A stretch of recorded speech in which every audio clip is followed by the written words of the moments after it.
जय हिंद दोस्तों, आप सभी का स्वागत है आपके अपने एबीसी कोचिंग यूट्यूब चैनल में। आज की यह वीडियो आप सभी के लिए बहुत इंपॉर्टेंट होने वाला है, क्योंकि इस वीडियो में हम देखेंगे क्लास 10th हिंदी के मोस्ट इंपॉर्टेंट ऑब्जेक्टिव क्वेश्चन जो कि आपके प्री बोर्ड की परीक्षा में पूछे जाने वाले हैं।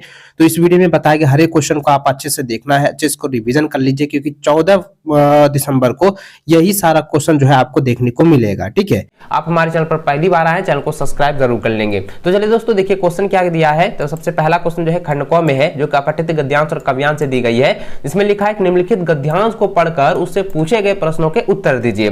देखिए यहाँ पे गद्यांश जो दिया गया है, इस गद्यांश को आप यहाँ पे सबसे पहला जो हेडिंग है 4 लाइन, आप इसको ध्यान में रखेंगे। उतना जरूरी बड़ा नहीं पढ़ना है, तो ये आप इसको जो है ना पूरा पढ़ लीजिएगा। ठीक है, आपके एग्जाम में इस प्रकार से रहेगा। तो देखिए क्या दिया है कि घड़ी की टिक टिक हमसे कुछ कहती है कि उसकी निरंतर सरकती हुई सुइयां कह रही है कि समय जा रहा है, कुछ कर लो कुछ कर लो, जो क्षण एक बार चला जाएगा वह कभी लौट कर नहीं आएगा। यानी दोस्तों, आप सभी को यहाँ पे पूरी तरह से इंडिकेट करते हुए कह रहा है, आप सभी की ओर संकेत करते हुए कह रहा है कि अभी जो आपके पास समय बचा है, मात्र आज का जो है समय बचा है, तो आज के भर आप लोग पूरी तरह से मेहनत कीजिए, हिंदी की ताबड़तोड़ जो है तैयारी कर लीजिए, ताकि कल जो आपका एग्जाम होने वाला है उसमें आप जो है ताबड़तोड़ जो है एग्जाम में जो है पूरी तरह से कलम तोड़ करके लिखेंगे। यानी कि आपका मार्कशीट वाला भी है, आप लोग पूरी तरह से अच्छा फूल में फूल आप जो है अंक वहां पे उठाओ। ठीक है, यहाँ पे उसका तात्पर्य यही कहने का मतलब है। तो दोस्तों, इस गद्यांश को ना आप ध्यानपूर्वक पढ़ लीजिएगा, इसको स्किप कर लीजिएगा और पूरी तरह से आप लोग जो है पढ़ लीजिएगा। ठीक है, चलिए इसके क्वेश्चन की ओर चलते हैं। तो देखिए सबसे पहला प्रश्न यहाँ पे दिया गया है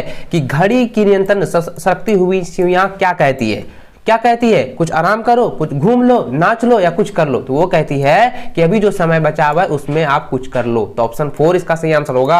अगला प्रश्न देखिए 2 नंबर दिया गया कि गांधी जी ने किस वस्तु का अधिक महत्व बताया है। तो वो दोस्तों इसका आंसर हो जाएगा समय का परख करना सबसे अधिक महत्वपूर्ण बताया है। ऑप्शन 3 इसका सही आंसर होगा। अगला सवाल है कि जीवन की कुंजी क्या है। तो दोस्तों इसका आंसर हो जाएगा समय का मूल्य समझ कर काम करना। तो ऑप्शन जो है 4 इसका सही आंसर होगा।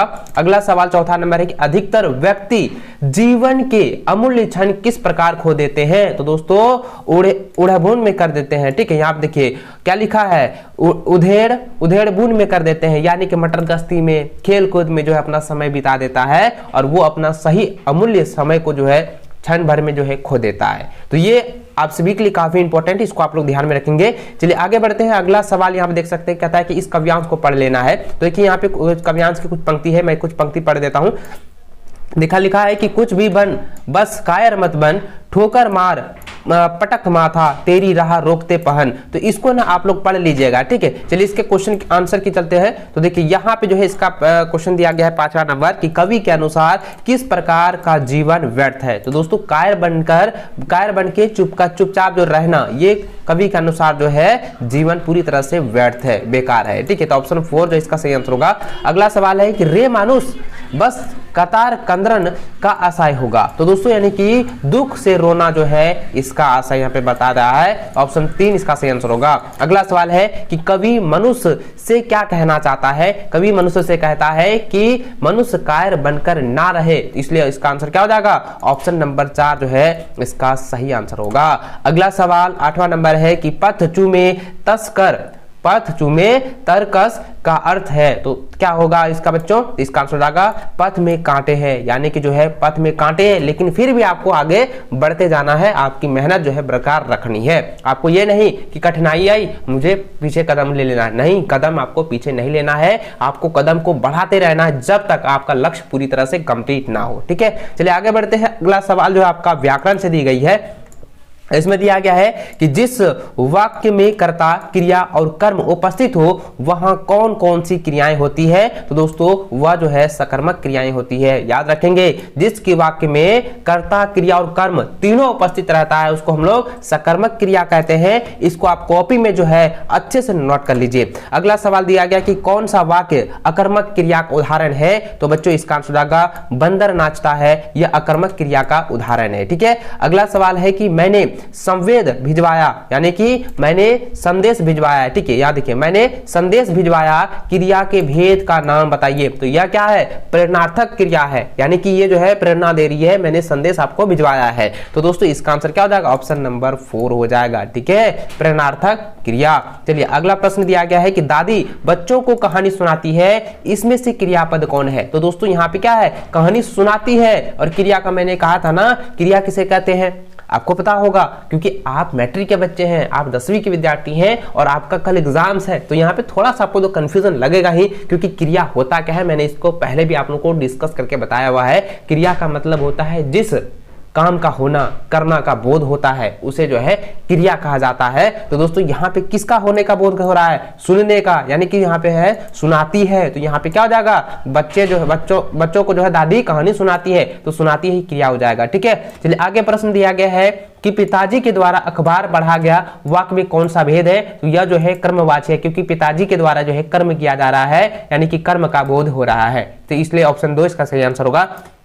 अगला सवाल है कि कृतवाच्य वाक्यों में कर्ता का कार्य डैश होती है। तो क्या होती है? प्रधानता होती है। तो ऑप्शन 1 इसका सही आंसर होगा, प्रधानता। अगला प्रश्न है कि गर्मियों में खूब आम खाया जाता है। तो यह जो है भाववाच्य है, क्योंकि दोस्तों यहाँ पे क्या है कि गर्मियों में खूब आम खाया जाता है, यह अपनी भावनाओं को बता रहा है, भावना को व्यक्त कर रहा है, इसलिए इसका आंसर क्या हो जाएगा? ये हो जाएगा ऑप्शन नंबर 2 हो जाएगा, भाववाच्य हो जाएगा, ठीक है। चलिए अगला प्रश्न देखिए, दिया गया कि यथाशक्ति कौन सा समास है? तो यथाशक्ति जो है यह अवयवी भाव समास है, ठीक है, अवयवी भाव समास है। ऑप्शन 1 इसका सही आंसर होगा। अगला सवाल है 2 या 2 से अधिक पदों के मेल को क्या कहते हैं? उसे हम लोग समास कहते हैं। ये याद कर लीजिए, इसको नोट कर लीजिए, क्योंकि समास वाला आपका एग्जाम में 100% आएगा। चलिए अगला प्रश्न दिया गया है कि जलज का अनेकार्थी नहीं है। तो जलज का जो है देखिए यहाँ पे क्या है? कमल, मोती और मछली, ये सभी जो है अनेकार्थी है, लेकिन बादल शब्द जो है ये अनेकार्थी शब्द नहीं है, ठीक है। ऑप्शन 4 इसका सही आंसर होगा। अगला सवाल है समुच्चयबोधक अवयव के 2 प्रमुख भेद कौन कौन से हैं? तो बच्चों इसका आंसर क्या हो जाएगा? ऑप्शन नंबर 3 हो जाएगा, समानाधिकरण और व्यधिकरण, ठीक है। देखो यहाँ पे क्या दिया गया है? Option number 3। इसको आप लोग जो है ना कॉपी में नोट करके इसको अच्छे से जो है आज रिवीजन कर लीजिए। चलिए अगला प्रश्न दिया गया कि विद्यार्थी अध्ययन डैश सफल नहीं हो सकते, यानी कि विद्यार्थी जो है अध्ययन के बिना सफल नहीं हो सकते, अध्ययन के बिना। ऑप्शन 1 इसका सही आंसर होगा, के बिना, ठीक है। अगला प्रश्न है कि मिश्र वाक्य में एक प्रधान उपवाक और शेष कौन सा उपवाक होता है? तो दोस्तों इसका आंसर हो जाएगा ऑप्शन नंबर 2 हो जाएगा, आश्रित उपवाक, ठीक है। तो ये हो जाएगा आश्रित उपवाक्य हो जाएगा, ऑप्शन नंबर 2 इसका सटीक आंसर होगा।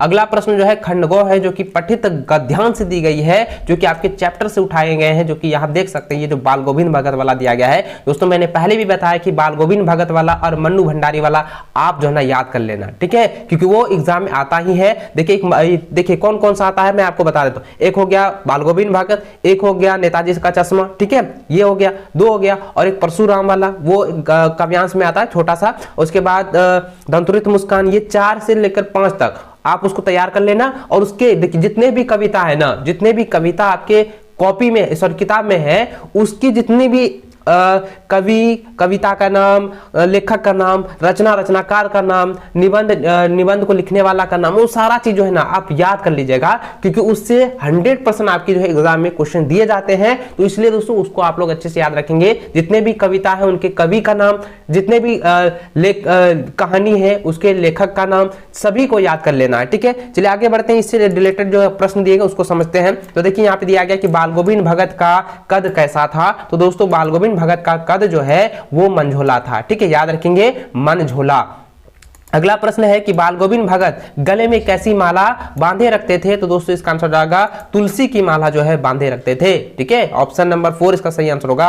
अगला सवाल है कि प्रस्तुत गद्यांश को पढ़कर उचित विकल्प का चयन कीजिए। तो देखिए यहाँ पे दिया है अमरुद्दीन का जन्म डुमराव, यानी कि ये जो है बिस्मिल्लाह खां वाला से दिया गया है, उसको भी आप लोग देख लीजिएगा, ठीक है। इसको भी आप लोग जो है अच्छे से नोट कर लीजिए और इसको अच्छे से तैयार कर लीजिएगा। तो देखिए इसका क्वेश्चन यहाँ पे दिया गया है कि अमरुद्दीन का जन्म कहाँ हुआ? तो दोस्तों डुमराव में हुआ था, ठीक है, याद रखेंगे, ऑप्शन 2 इसका सही आंसर होगा, डुमराव। अगला प्रश्न है कि कौन कौन एक दूसरे के लिए उपयोगी है? तो दोस्तों शहनाई और डुमराव जो है ये एक दूसरे के लिए उपयोगी है। और दोस्तों एक सब्जेक्टिव में सवाल आता है कि शहनाई वादक में जो है डुमराव को क्यों याद किया जाता है, ठीक है। और आपको मैंने बता दूं कि बिस्मिल्लाह खां को शहनाई वादक का मंगल ध्वनि क्यों कहा जाता है? यह जो है ना, ये दो क्वेश्चन काफी इंपॉर्टेंट है, इसको आप लोग अच्छे से याद रखेंगे।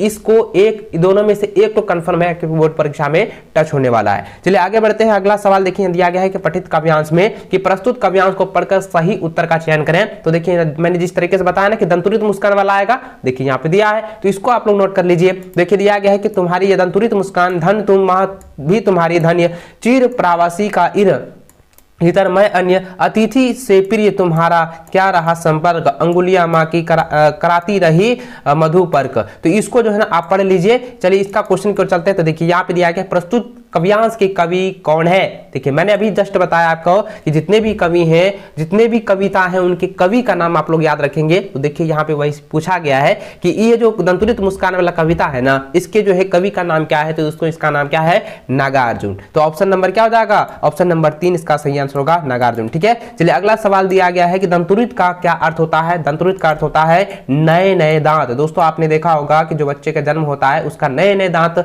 जो है आते हैं, तो उसको हम लोग कहते हैं दंतुरित मुस्कान, यानी कि नए नए दांत। ठीक है, चलिए अगला प्रश्न देखिए, दिया गया है कि प्रस्तुत काव्यांश को पढ़कर सही का उत्तर चयन करें। तो यहाँ पे सिर्फ जो है ये 4 पंक्ति दी गई है, सॉरी एक ही पंक्ति दी गई है। देखिए मैंने कहा था ना कि परशुराम वाला से को पूछेगा, तो दिया गया है कि बालकू बोली बात हो नहीं तो ही। तो इसका जो है यहाँ पे दिया गया कि इस काव्य की पंक्ति में रचयिता कौन, रचयिता कवि का नाम क्या है? तो ये हो जाएगा तुलसीदास। सवैया चैप्टर है ना, उसी से यहाँ पे उठा गया है। तो सवैया किसने लिखा था? तुलसीदास ने ना। तो ये हो जाएगा ऑप्शन नंबर 1 सही आंसर।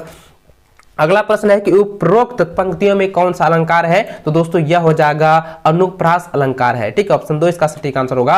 अगला प्रश्न जो है खंडगौ से है, जो कि पाठ्य पुस्तक से ली गई है, जिसमें यहाँ पे पहला प्रश्न दिया है कृष्ण का संदेश सुनकर गोपियों की स्थिति कैसी हो गई थी? तो दोस्तों इसका आंसर क्या होगा?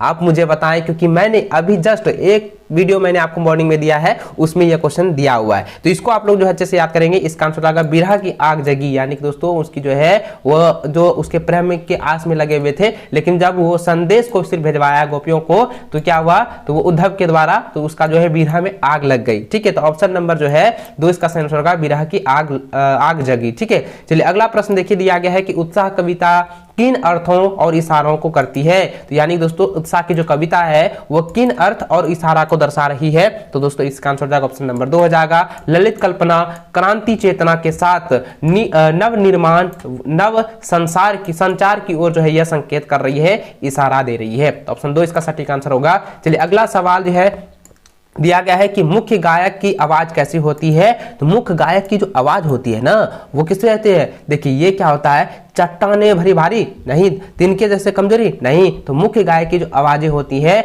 वो चट्टान जैसे भारी होती है। ऑप्शन नंबर 2 इसका सही आंसर होगा। चलिए अगला सवाल दिया है कि धुंधला प्रकाश किसका प्रतीक है? धुंधला प्रकाश जो है वो अस्पष्ट सुख का जो है प्रतीक है। ठीक है, याद रखेंगे, अस्पष्ट सुख का प्रतीक है। ठीक है, अगला प्रश्न है मृग तृष्णा का अर्थ है। तो देखिए मृग तृष्णा किसे कहते हैं? यह क्वेश्चन काफी VBI है, इसको भी आप लोग पढ़ लीजिएगा, ये सब्जेक्ट में पूछे जाते हैं। तो देखिए दोस्तों यहाँ पे पूछा गया है कि मृग तृष्णा जो है किसे कहा जाता है, यानी कि इसका अर्थ क्या है? तो दोस्तों इसका आंसर होता है मृग तृष्णा का छावला। ठीक है, क्या होता है? छलावा, यानी कि जिसको कहते हैं ना छल कपट, तो वही हो गया मृग तृष्णा। तो ऑप्शन 3 इसका सटीक आंसर होगा। अगला सवाल है कि पाठ मां का आंचल में मर्दुए शब्द किसके लिए जो है प्रयुक्त किया है? तो बच्चों इसका आंसर क्या होगा? ऑप्शन नंबर 3 हो जाएगा, लेखक की माता ने लेखक के लिए जो है किया है। ऑप्शन 3 इसका सटीक आंसर होगा।